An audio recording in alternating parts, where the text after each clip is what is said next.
Okay, so I got another video from Joshua Fluke. I'm excited to see that there's one that I have not seen yet, so we'll just go into it blindly here. Let's get it.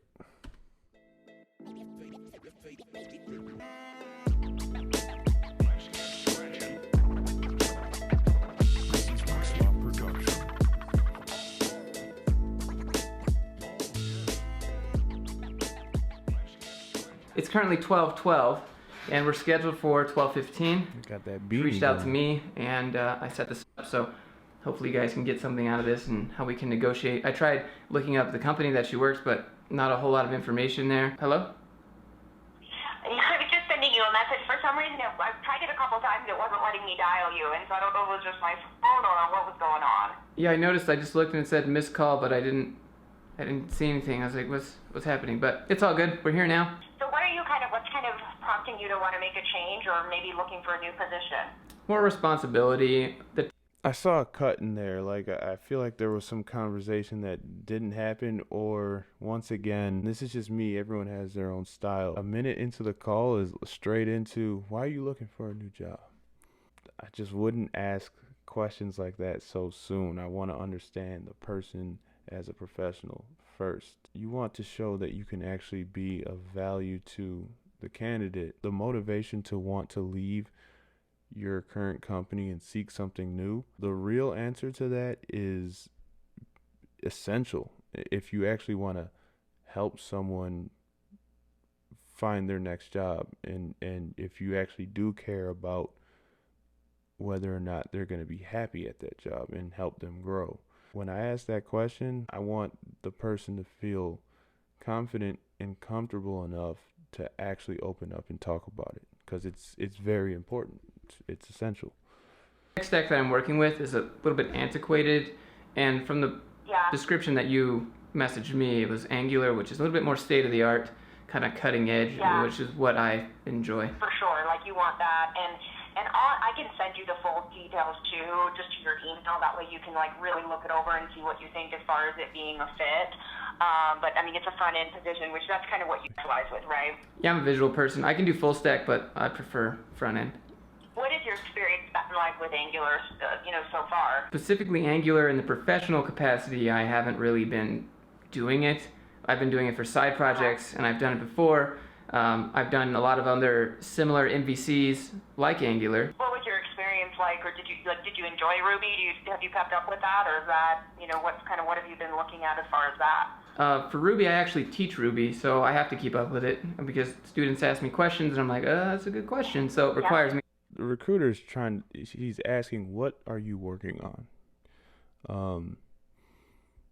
Maybe she needs to be a little more direct.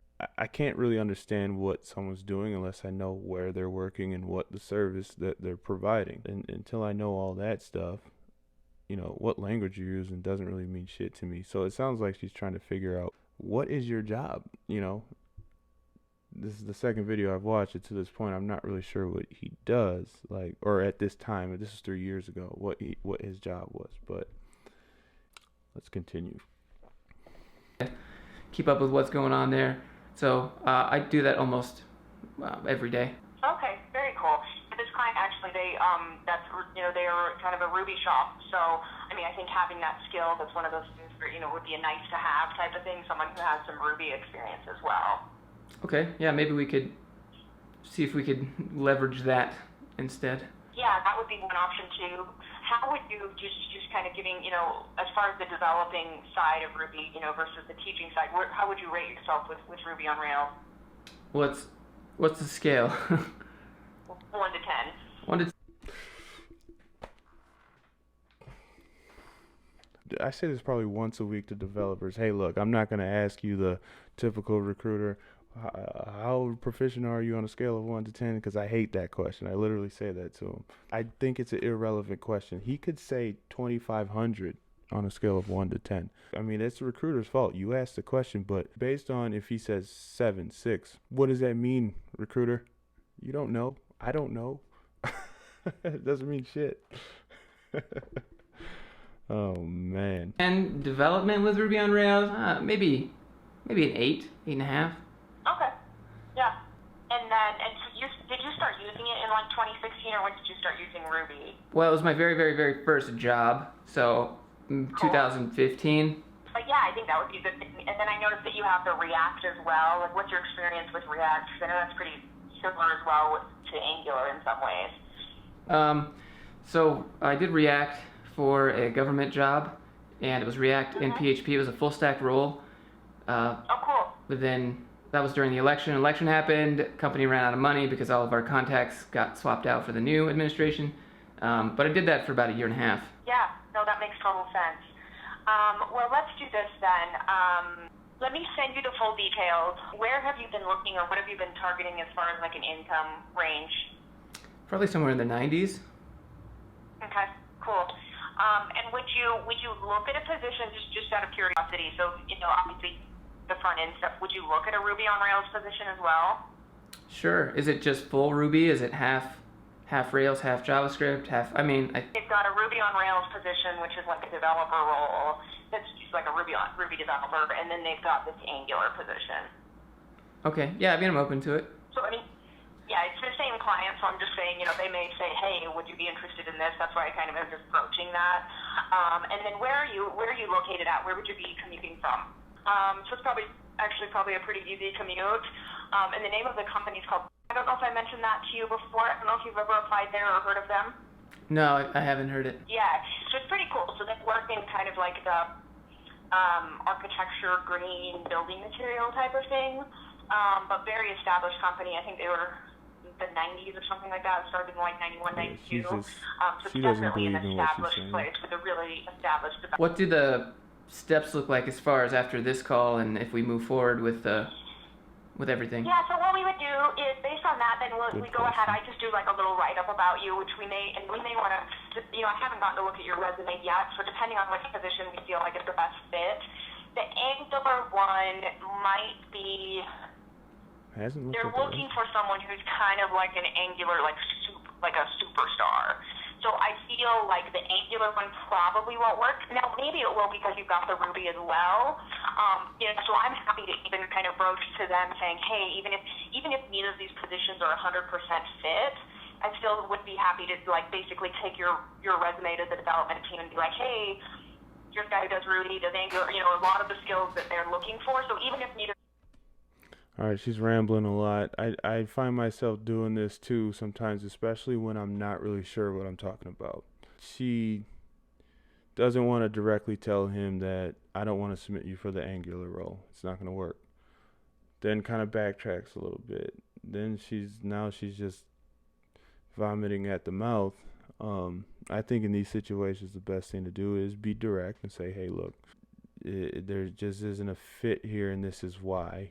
If it's how you feel and based on your experience, you know this is the case, like, don't worry about hurting someone's feelings. I think giving real feedback, in the end of the day, they're gonna appreciate that much more. And if you don't know what you're talking about and it's like, well, it could work, open up the line of transparency there. I say it all the time. Hey, look, what I'm about to say right now is just kind of my own logic and a little bit of speculation. I'm not gonna say anything definitive, but these are my thoughts. And then after that, hey, what are your thoughts though?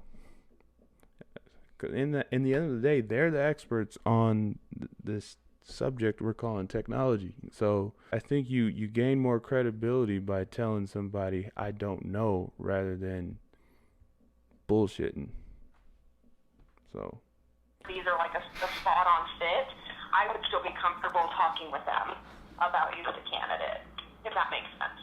Yeah, for sure. Yeah, because Ruby's tough to find. And obviously, but let me send this over. Feel free to look them up. We do ask that you don't apply on your own. It just confuses the process. But then basically we're going to be sending over, what you're looking for as far as what you're looking to make, just some information about you as a candidate, why you're looking to leave, what you're hoping to, how you're hoping to grow. And then from that point, typically they would set up. That's what this call is for. So it's Why do you need to send something for them to do your job for you? Is it a contract to hire or full hire? Direct hire? No, it's a direct hire position. And they usually move pretty quickly, in the interviewing stages. And if you're they're looking for, they'll offer real quickly as well. Out of curiosity, if this one doesn't work out, is there anything else that might fit my experience, just from you glancing at my... Probably. Probably. Yeah, I think so. And again, that's why I'll get the resume. I'll have a couple conversations with some of us. So we're kind of split up here at PDS. We only staff in Utah. So most of my clients have been to their offices. I've seen the culture, kind of what they're like. But I work with candidates, and then I work with other recruiters who work just with the clients to kind of avoid that conflict of interest. But basically what I'll do is once I get your resume, I'll go talk with them. I'll look over the list of jobs that we have and even clients in the past and see if there's something that, if this isn't a fit, or maybe there's a couple of options that you want to pursue. Then at that point, then we start looking at several options. All right.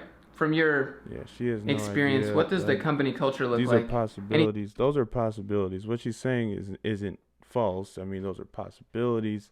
In the end of the day, she doesn't know, though. She's unsure of what she's saying and how to say it. Doesn't want the candidate to be like, well, fuck this, She wants to keep that candidate on the hook. I should look into. Normally I research company values, their mission statement, all of that stuff to prepare for the interview. Do you have some tips I could look for in the meantime? So I really like, and I think they're more in that space of the modern workplace where it's kind of more of a casual environment. A couple of times I've been, just sitting in their front waiting for a candidate or something to walk into an interview. I'll get there kind of early, and I just see people interact.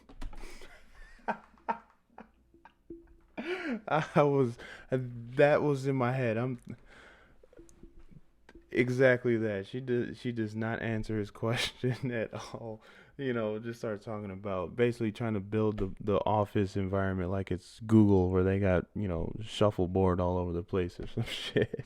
I'm sounding a little harsh here, but I don't think she knows much about the company. Now, this is where you lose credibility to say, I love this company, yada, yada. That is a very strong statement there and a lot of emphasis there. And then once you start talking and you don't answer the question at all, you start talking about irrelevant shit, it's not a good look. And to me, it's a very, the people seem happy at their jobs. They seem positive. I definitely think they are looking kind of for culture fit. But from what I've heard from anyone who's interviewed there, even if they didn't get the job, they're like, oh, I would love to work with these guys. It's just really great experience in interviewing as well. Pretty relaxed, good people to work with. So I've only been in the front of theirs, that doesn't help so I can't really tell you what the development side, what it would look like. I'm trying to remember. Basically, based on that, if asking the question, do you have any tips on how to prepare? And that's what she gave me. I guess the appropriate response would be, all right, so you're saying I should go roll into this interview with this sick-ass beanie and I'm good? I ain't shit. I just can't say for sure because I can't remember. But I do believe they are an agile, Scrum Agile, I want to say. It's kind of what you get. So typically those are more open, or they're kind of grouped up in development teams. I think that's probably the case there. Okay. So she went into talking about a relaxed environment, talking about ping pong tables and shit, and free soda pops everywhere, and nap stations, and open-toe thong sandals. And related it then to Scrum and Agile. I could be wrong here, but from what I could tell these days, that's a standard. Everyone uses Scrum or Agile and has the 2-week sprints in terms of their workflow management and all that. When Agile was new, they used to call it an Agile evangelist because it was such a groundbreaking thing. I think maybe then, if you were an Agile disciple, you probably align more to that personality or environment of, kumbaya type shit. But now that's just the standard, and I think she really showing that she's exposing herself now. She doesn't know what the fuck is going on. Okay. They do want on site as well. So one thing is they're not. They like their people there, and they like everyone working together. So they're not a remote place. Sure. I mean, I'm not that far, so it's not a big deal. Yeah. But I think you'd like it for sure. I mean, it's a good culture. Okay. How does she know that? That is a great question, because clearly you've already shown that you don't know much about the company except for all the bubbly, nice things that every company is going to say. Josh doesn't get paid as a developer based on how good it feels to be there. No, he's making a life decision to work. You know what I mean? So how do you know? And then also, you still don't even know what he does. I still don't even know. Oh man, new recruiters and current recruiters, we gotta be better. How many steps is the interview? What does that look like? I've seen them do a phone interview and one interview, and then I've also seen them do 2 on-site interviews. The time when they did 2 on-site interviews was a little bit different. I basically had a candidate who had a lot of job opportunities. I think they would have offered him after the first interview, but he essentially needed to get through. He'd kind of let us know up front that he had several interviews he was going to do before he made a decision. So they basically did it as a 2-step process because he needed to complete his interviews prior to making a decision. If not, I think they probably would have offered him after the first. So I would say at max probably a 2-interview process, maybe a phone and then in person, maybe 2 in person. Just of like, I assume I go in, meet the CTO or some developers, and then we have like some sort of, is there a whiteboarding, a take-home test, and then I guess there'd maybe be a culture fit? I don't remember a take-home test. I would imagine there'll be some whiteboard or some sort of coding challenge or, see how you think, something like that. And pretty much I think you're there with the development team. That's one of the interesting things about is that you're not, I'm not saying they don't have an HR. They do have an HR. But when they reach out to us for these searches, it's their development team, like the manager of that team is the one reaching out to us. I don't know how it was 3 years so that's ago, why we but get that's decisions also made pretty standard. quickly because essentially the people who are going to be working with you are truly the people making the decision on you being hired. Okay. Could I ask, why they're expanding so fast, or what would I be hired on to work for? Do you know, like they got a new project, new deal? Ooh, before I hear this answer, that's a good question, and you cannot answer that question unless you know what the fuck you're talking about. You know the company, you know what they're doing, you know the economy, all these types of things, and as it relates to this company's product or service, we'll see how she does here. I don't think it's gonna go well, but fingers crossed. Yeah, I don't on this one. I want to say with this one they had someone. It seems like someone relocated to another state for this opening. And with Ruby, for instance, that's a very tough bill. This Angular position is really just them looking for that kind of top level Still doesn't really answer his question. He said, why are they scaling up so fast? That means a lot. So that I don't on. think will be She's as much of a fit.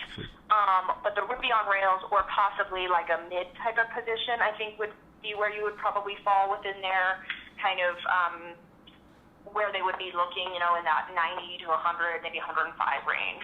All right. What about was it just direct Ruby all the time? Like, how big is the company? Would I be wearing different hats?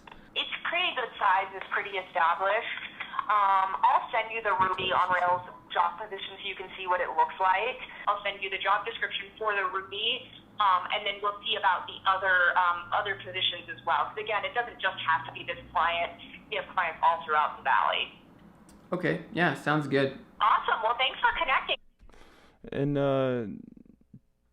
in the recruiter's defense, once again, depending on how many clients she has coming across her desk, it is really hard to know all those answers. I really appreciate your time, and I look forward to talking with you soon. Yeah, same. Have a nice Halloween. Hey, you too. Thanks. Bye-bye. Bye. Right, so this was a good one. Yeah, I want to see what his thoughts are. But it was a good one. It's interesting that she didn't really know. She kind of stuttered there. She was like, I was like, is it open office? And she started talking about agile and what? And then she told me it was from 90 to 92 and then to 105. And I don't know. I don't really know if she understood what she was talking about the entire time, but she was nice, and I think this was productive. I think I learned something. I feel a little bit more confident every time I do this. Good practice, and ask more kind of revealing questions, probably questions that most people don't ask, but I'm concerned about, especially if if I was going to one of these places, I would want you guys to know that information, but maybe you might be a little bit too scared to ask because you really want the job. I respect that. But this is for you guys. I want to ask the questions. I want to ask the hard questions, the most transparent questions, or that require them to be transparent with me at least. So if you like this video, you know what to do. Yeah, I love it. That was good. And actually, compared to the other video or other phone call I watched, I kind of agree there. Any time she was just kind of speaking out of her ass and vomiting out of the mouth, I think it was more due to lack of knowledge rather than trying to take advantage or trying to undercut rates and get profit and stuff. I think she just she was ill prepared for that call. But yeah, I love the fact that the intent for these calls is to help his community of developers. And that's kind of why I guess I'm doing this one, because it's just also watching this still actively does help me learn how to better support my customers and how to add value to them and not waste their time. And I know there's got to be other recruiters out there that are looking for content just like this for the purpose of learning. So, peace.